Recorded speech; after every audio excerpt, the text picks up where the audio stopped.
Hello again. We're on the Classical Homeopathy channel with Bill Gray. Today I want to talk about potencies. There are two fundamental systems of potencies in homeopathy. Um, we call the C potency system and the LM potency system. Um, Throughout the world, most people do granules or pills, and those are mostly either X or C potency. Essentially, those are clinically about the same in the effect that they have. I'll describe the actual the numbers behind this. But the X and C potencies were developed early in Hahnemann's life and were the basis of homeopathy throughout his life. And then I think he was in his 90s when he died. And it was somewhere late in his career that Hahnemann developed the LM potencies in order to solve a problem that he was seeing with the C potencies. C potencies in acute disease are perfectly fine. They're about the same as LM potencies. And in chronic disease, though, C potencies are pretty much typically requiring a healing crisis before an improvement. And that was tolerated early in his career, but by the end of his career, he saw that there was complications from that. The timing of doses was tricky, and I'll get into engrafted provings a little bit later in this talk. So by the end of his life, he developed a gentler system, just as effective in curing both acute and chronic disease, but gentler and not so often requiring healing crises, and they're easier to use in general. Unfortunately, he died before this became largely used in the profession, and it took literally decades before people began to use LM potencies, and actually even now they're not the main use in classical homeopathy, but there are more and more advanced homeopaths using LM potencies for the same reasons that Hahnemann invented late in his life, and we're finally devising the correct way to use those as a profession.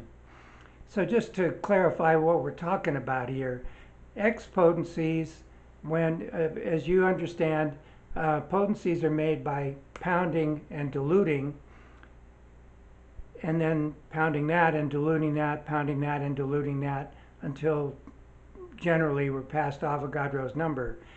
X potencies are a 1 to 10 dilution, and that's pretty much on the material. In other words, there's more chemical compound in each dilution. The C potencies, which are widely used in classical homeopathy for chronic disease and acute disease, are 1 to 100 dilutions. And the LM potencies are 1 to 50,000 dilution. The X and C potencies are commonly administered or delivered by powders or granules or pills. And actually, the process is still the same. It's pounding and diluting in liquid form, and then the liquid is put onto the powder or the granules or the pills. In the LM potency system, we tend to use just a liquid form. However, many homeopaths using LM potencies, they will administer a mustard seed sized preparation of the remedy and then put that in liquid and use that in delivering the remedy. So there are some subtle differences, but they don't really make a big difference clinically. The classical way to use C potencies is to give a single dose, typically in the office, and then to wait 6 weeks, and if there's a slight improvement, then to wait another 3 months to see a larger improvement. And then, as I've described before, it's kind of it's a incremental improvement month by month after that. That's the observations in the C potency realm. Typically, though, what happens is that there has to be a healing crisis. In other words, the symptoms, which are the main reason a person's coming in, are aggravated or intensified for a few days to a few weeks, usually around the second week or so, but it varies a great deal from person to person. May last, like I say, a few days or a few weeks, and then the improvement begins. And that's generally understood throughout the world in the C potency realm. With LM potencies, the doses are given once a day for 20 days and stop. That's kind of a stimulating period to get the body used to the idea. Then once the body gets the idea, it goes on healing all by itself. And so then you stop, and there's no need for more doses.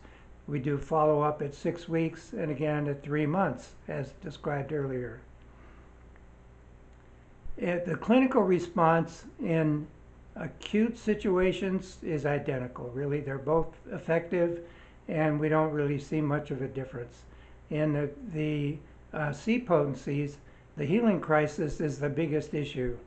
And another important issue is that even though one dose was given in the beginning and then you wait a long time, even months, even years before you give another dose, that second dose, if it's given at an incorrect timing, can create a full relapse or at least a major disruption of the case. So that's a very delicate issue, the timing of the second dose in a C potency realm. By the way, there are many classical homeopaths throughout the world that give the single dose in the office, and then they give placebo daily so that people feel like something's being done for them. I know in India this is a major common practice amongst homeopaths. It isn't always placebo. Most of the time it's not placebo, and that can lead to complications. In the classical realm, though, even in India, they'll often give a single dose of a C potency and then follow it up with daily doses of something else. They have a name to it, but it's essentially placebo. The problem with giving daily doses of C potencies, the second dose interferes with the first one, the third dose interferes with both, and as you go into daily doses, over a span of usually a few weeks or maybe a month, the very symptoms that were aimed at being cured do get a temporary relief at first, but then it engrafts the proving onto the body so that the very symptoms that you're trying to cure are actually made worse by giving the daily doses. As you may recall, provings are where volunteers take doses of remedies once a day or something until they get symptoms, and then that's recorded in the books, and they stop. That's called a proving. And they get over their symptoms and go on with life. If you keep taking a dose, though, as is done in many parts of the world, those repeated doses will actually embed that those proving symptoms onto the body. It makes the person actually worse. And this is often not understood, but it's a very serious problem with C potencies. Classical homeopaths won't do it that way. They'll give the single dose and wait. Now, with LM potencies, it is true that healing crisis can happen. I estimate maybe it's 5% of the time. Again, it's just brief for a few days, maybe a week, and then there's an improvement afterwards. But the rest of the time, it's just a gradual, steady improvement. And the pace of improvement with C potencies and LM potencies is about the same in chronic cases. So at 6 weeks, let's say a 10-20% hint of a change, and then by 3 more months, maybe 50, 70, 80% improvement. of the chronic symptoms.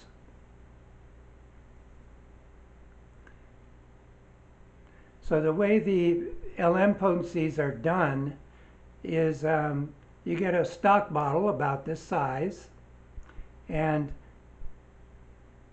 it's just a 1 ounce bottle with the liquid. It's got the energized water inside, a little bit of alcohol as a preservative, and it's got a dropper in the top.